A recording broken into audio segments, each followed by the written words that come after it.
তো বিয়স আমাদের এলাকায় মোটামুটি দুইজন বিজ্ঞানী ঢুকে গিয়েছে। যাই হোক, একজনের নাম হচ্ছে জয়চন্দ্র দাস, আরেকজনের হচ্ছে রাব্বি চন্দ্র দাস। যাই হোক, আমরা ওনাদের গবেষণা শুনতে পারছি, এমনকি দেখতেও পারছি। যাই হোক, যেরকমই গবেষণা করছে না কেন, আরো একজন মাঝে হাজির হয়েছেন, চিন্দ্র দাস সাবায়েত। যাই হোক, ও মাই গড, ওনার মাথায় দেখা যাচ্ছে আর্মি কাটিং, আর্মির কাটিং নেতা কই দেখ। হ্যাঁ, নেতা। যাই হোক, এখানে ঝগড়া খুব লাগছে, সুন্দর বিষয়টা দেখা তারা যাচ্ছে।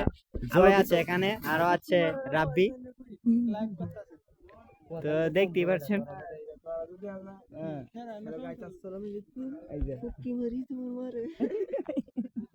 তো খুবই গাইস দেখতে পাচ্ছেন, আপনি যে ভিডিওটা দেখছেন, তো গালিটা কিন্তু আপনারই দিছে। আরো এই দিকে দেখা যায় 22টা হাজির হয়ে গেছে। যাই হোক, যাবো গাইস, হ্যালো গাইস, আমরা এই যে রনি, মানে আমাদের বিএনপির সাধারণ সম্পাদক, সাধারণ সম্পাদক না তো সভাপতির একটা সাইডে সুইডে যেটা আছে, যাই হোক, ওনার গায়ে হাত দিছে রনি, একটা সামান্য চার দোকানদার। তো ওনার ছোট ভাই আমাদের ফ্রেন্ড সার্কেল, তো উনি আমাদেরকে ফোন দিয়ে আনছে, আমরাও অ্যাটাকের জন্য প্রস্তুত। আর ইমারি লিয়ে বাবু এসেছি, হবে খেলা হবে। এখানে ইতিমধ্যে বিপক্ষ পার্টি অনেক আছে।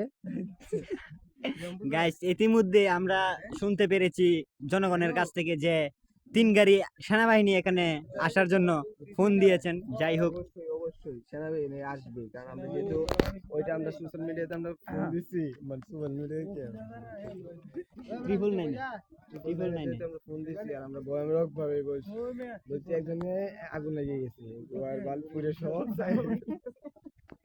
যাই হোক গাইস, ইতিমধ্যে আমরা দেখতে পাচ্ছি 3 গাড়ি পুলিশের গাড়ি হাজির হয়েছে আমাদের বাজারে।